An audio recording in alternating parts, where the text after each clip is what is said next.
Hi everyone. Good morning, good evening. So I'm starting the next session on Java.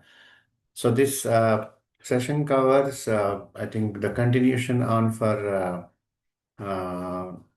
keywords. So what is the next chapter? We'll be looking into it. Let me share my screen so that you can get the clear idea about it. I'm sharing my screen. So what we covered in the earlier session is Java keywords. So Java keywords we covered in the sense what type of keywords we have means compiler is aware of these all keywords. So okay, and is one of the part of token. And the next one is identifiers. As I said already in the earlier session, so identifiers are names where we give in the program. Suppose class name, variable name, method name, object name. Mostly four we give by our own. Other than that, we don't give. Comments are different, that completely ignored by the compiler. It's a name reserved area allocated in the memory. In a sense, suppose a variable, suppose for example, is a type of identifier. Int A you give.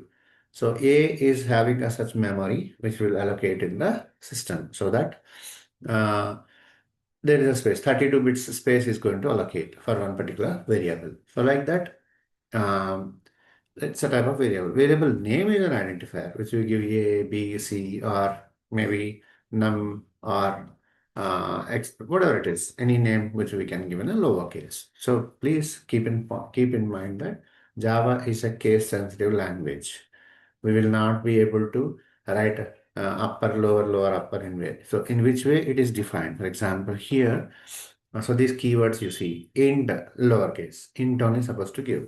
If you give I capital and rest of the NTR small, no, it doesn't work. So that way we have to be very careful.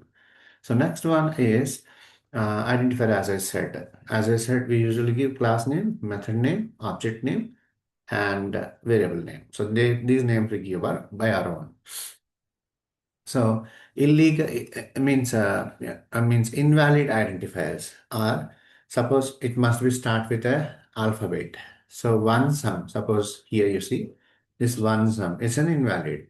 Class is a keyword you cannot use as a variable name. Okay. Any keyword are already there, so that cannot be used as a variable name. Keep in mind. Suppose already predefined classes are there. For example, system or string or double. So already predefined classes are there in Java. So can you define as a class name in your program? No, you cannot give. So that is a careful thing that we have to verify. Okay. So that is the thing. So next one is um, so that's all about identifiers. So what are valid identifiers we can give or no name, what are invalid. Okay. Space also is not supposed to give. So that are all valid. Suppose total underscore one. This is a valid one. Okay. So if you go to the next topic. So what are the topics we covered? Keywords we covered, identifiers we covered. Next is literals. I'm jumping on to the next slide here on literals. Literals. Literals means constant. Constant means a value. So values are our own. Suppose int range is there, for example. You can give int a equals to 10. What is the required value? Here. These examples you see, literals, character literal, float literal, means real numbers, integer literal without decimals. Boolean literal is true or false. Okay. Next, null. Null means no value for a string like that. Okay. So these are the types of values we give for each data type. Okay. As I discussed already, we have 8 primitives in Java. One is byte, short, int, long. These are for integer types, and float double, two real numbers, one character and one boolean. So this type of literals we have in Java to give. So these are called literals and types. Okay. Whenever we give a variable, so we may give a value to it, or we may give later on. We may input the value. However, okay. So every primitive has a definite range of values to give, negative to positive, to store in variable. Okay. So these are up to here. We have covered. So identifiers, keywords, and literals. Understand? So these are the ways we have to verify. Next type, fourth one. This is the fourth one, operators. So operators in detail, we divide into operators are divided into three ways usually. Okay, three ways. That three ways are arithmetic, relational, logical. Arithmetic, relational, logical are main three ways. Keep in mind. So in these three ways, we will just I will elaborate. Wait a minute. Yeah.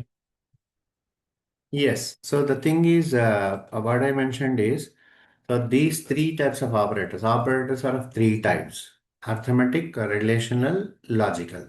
Arithmetic are to do calculations like addition, subtraction, multiplication. These are relational, like comparison, a greater than b, b greater than c, that you usually do in mathematics like that. Logical. Logical means, A greater than B and suppose there is a condition. Suppose if tea is there and coffee is there, bring. And in the sense, all must be true. So like that, we must be verifying all the conditions. So that way we have to evaluate AND operator, OR operator. OR operator will have in this way. So two type symbols here. This is related to OR and not. Okay. So these are arithmetic operators, this you are aware, and these are equal, only single equal, not double equal. So here, relational are double equal, sorry. So this is equal to also you can consider. Equal to means assignment operator. So double equal, comparing two operators, not equal, greater than, less than, greater than equal to, less than or equal to, are relation, comparing the relation between two operands. Okay. So that is so relational operators are that also I think you are clear. And logical operators. Logical operators, there are two, three conditions we give, four conditions we give, and means suppose one task is getting by you from someone. You go there. Suppose you're going there. Do it and do it and do it. There are four tasks and is given. It means you must complete all four.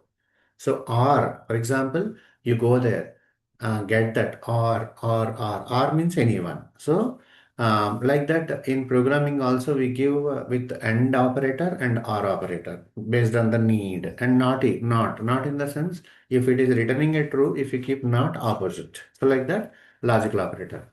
So these three logical operators we have. So there are three operators: arithmetic, relational, and logical. Okay.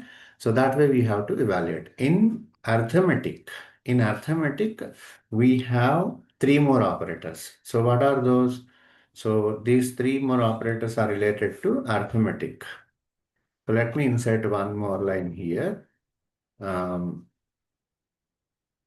so I will insert arithmetic. Arithmetic. Arithmetic binary. So arithmetic unary. So arithmetic only these three types are there. So there are no more types for relational and logical. Arithmetic binary, arithmetic unary, and ternary. So arithmetic is divided in three more types. They are binary, unary, ternary. Binary means what? 10 you are assigning to A, equal symbol, and plus, minus. So operands. Operand means both the sides operators. In the sense A plus B, A minus B, A equal to B, A by B. So like that, operator will come in middle and operands will be either sides. That is here. So that is called binary operations. Okay. Next, unary. Unary means these are plus plus minus minus. So how do we evaluate this? A plus plus. Okay. Minus minus A. So prefix postfix calculations we will be using this one. Okay. A plus plus and minus minus. Adding one number or subtracting one number. That's all. Multiplication divisions we don't have here like this. Okay. Keep in mind. So B plus plus. Sorry, B minus minus, for example. Okay. That way we will have to evaluate. So this post and prefix calculations also I'll explain you. Please keep in mind. This also will give in detail later on. Detail we will need to cover. Okay. Details. Mm, details. I'm sorry. Here details will cover. Okay. Later. So I will give it about this. Next, ternary operator. Ternary operator is used like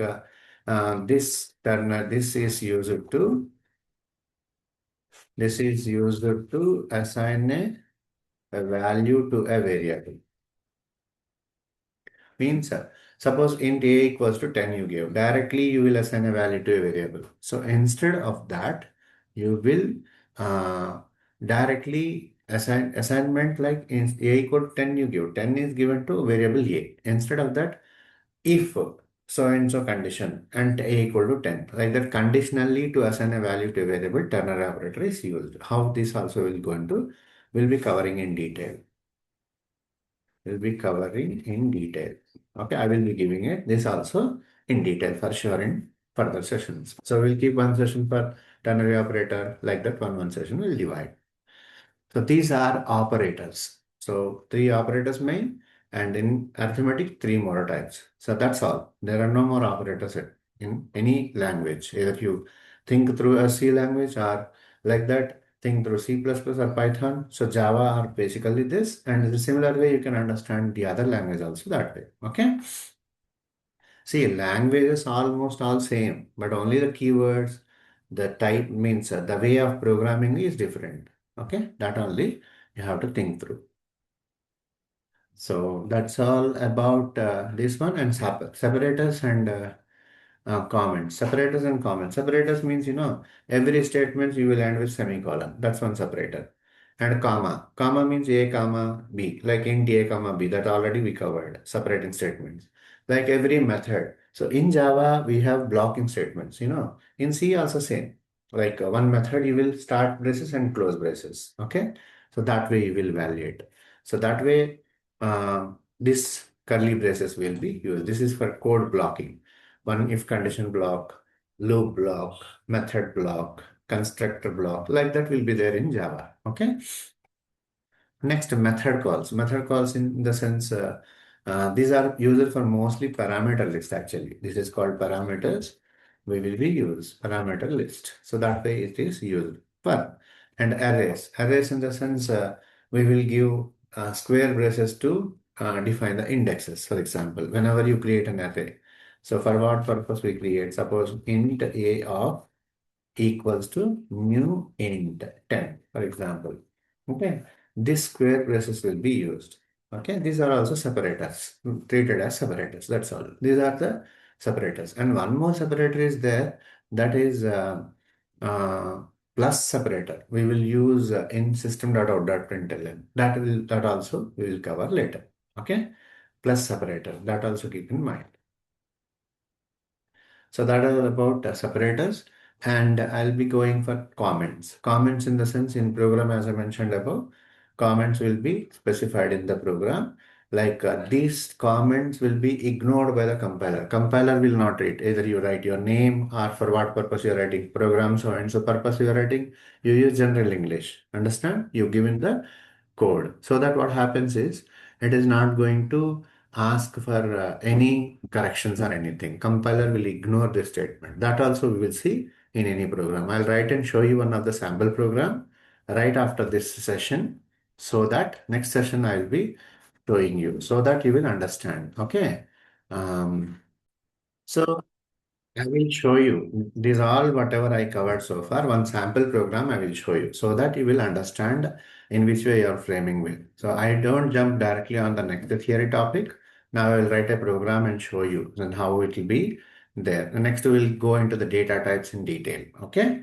Now sample program I will show you right after this session so that you will understand how program looks like by covering the above all fundamental like comments, your tokens. Means every token I'll elaborate and will show you in a program structure. In a skeleton, you will understand.